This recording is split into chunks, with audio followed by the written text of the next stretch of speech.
प्रगती काय हो? अग तायडीची भांडणं झाल्या दाजी बरं, तिला घेऊन येतो. झाली का भांडणं? काय महिन्यातनं दोनदा तर भांडणच होते ती आवणीच ती बहिणीची तुमच्या. अगं प्रगती आपली बी होतीत की भांडणं, पण जरा त्यांची जरा जास्त झाले ती ग, त्यामुळे घेऊन यावं लागेल. आपली भांडणं झाली मी माहेराला निघून जात नाही, तुमच्या बहिणीला भांडणं झाली की इकडं आणावी लागते. मग हाय का ते 1000 फुटावर हिथले इथं दिली आहे, मग हिथंच येणार की गावातल्या गावात म्हणल्यावर. तुमच्या बहिणीला नीट समजून सांगायचं. अगं सांग तुम्ही समजवून, नको टेन्शन घेऊ. इथं माझ्याच घरात येऊन माझ्यावर दादागिरी करायची नाही. नाही ग सांगतो समजा, नको तू नको लय किरकिर करत जा, तू लय वाईट टाकते बघ तिला. सांग तुम्ही समजावून, काय नाही एवढी टेन्शन घ्यायचं. हा येतो तिला घेऊन या. फक्त जरा तेवढं राक्षण तुझं, तू बी शांत राहा, ती बी शांत राहील. मलाच राहायला लावा, तुमच्या बहिणीला काय सांगू नका. बरोबर येऊ का घेऊन? या.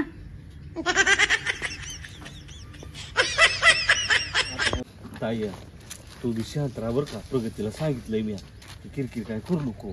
तुझी तिकडे भांडणं झाली ती, त्यामुळे तू बी जरा शांत राहा, नाही तर दोघीचं पेटलं ना तर अजून तिसरं महाभारत. मला काय लय हौस नाही आली बाबा तिला भांडत बसायला. आधीच माझ्या घरात चाललंय वाटोळ मारण्याचं. नाही काय बोलत, काय बोल नको, तिला बी सांगितलंय समजावून द्या. रुको जरा, सबर करो. या या या. माझ्या नवऱ्याची बिनकामी बहीण माझ्या विरुद्ध आतमध्ये येऊन बसा.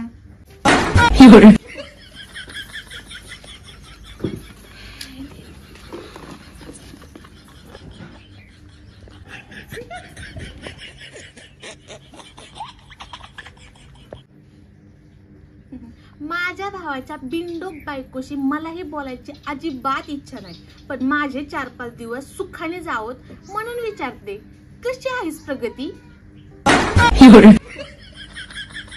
तुमच्या दोघीच्या थोबाडाकडे बघून असं वाटतंय की तुम्हाला बोलायची आणि बघायची तर काही इच्छा नाहीये, तरी पण तुमच्या दोघीची ऍक्टिंग काय वा वा वा वा. सिरियल मधल्या हिरोईन सुद्धा फिक्या पडत्याल. किती हसून एकमेकीला बोलताय, वा वा. काय ननन भाऊजाई, काय प्रेम.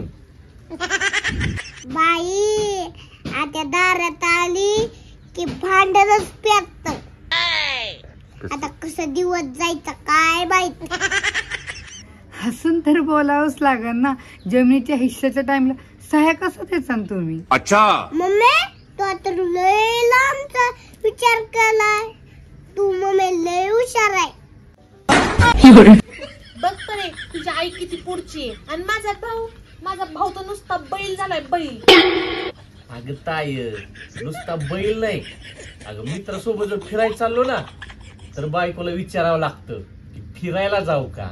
जेव्हा ती म्हणती का जावा, मगच जातो मी. असा आहे मी बायकोचा बैल. मग तू बायकोचा बैल नाही, नंदी बैल आहेस, नंदी बैल. नेमकी आता पर्याय नाही.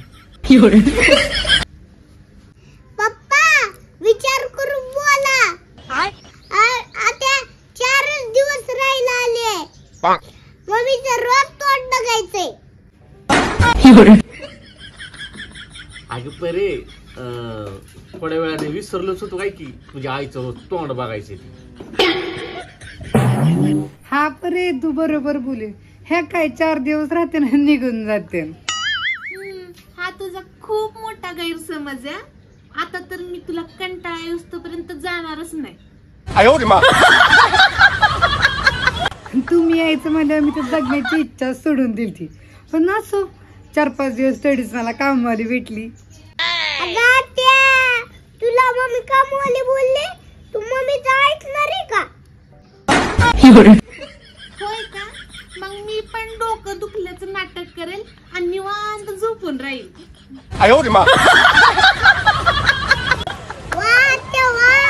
तू तर आज पहिल्यांदा खरं बोलली. अरे देवा, रागवलेली माझी बायको आणि काम कटाळी माझी बहीण. आता भांडी घासायचं पुण्याचं काम मलाच करावं लागेल. अरे कितीही काही झालं तरी आम्ही ननंद भाऊजाया, कुणासमोर किती भांडायचं आणि किती गोड वागायचं हे आम्हाला चांगलंच जमतं. अहो साड्या सुद्धा आम्हाला बघून रंग बदलायचा सोडून देईन, एवढ्या आम्ही लवकर रंग बदलतो. बरं चला, तुम्हाला मी त्या साड्या दाखवते ज्या साड्या तुम्ही बघून जळून राग पाठाल. हा का? तशी आज घातलेली साडी सुद्धा छानच आहे हा. चल.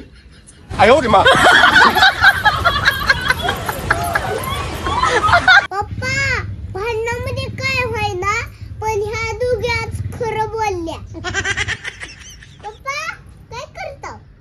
अगं परे, ह्या दोघी जर एकत्र राहिल्या ना तर मला तर मेंटल हॉस्पिटलला जावं लागेल. त्याच्यासाठी ना फोन लावतो, पहिलीच तयारी केलेली बरी.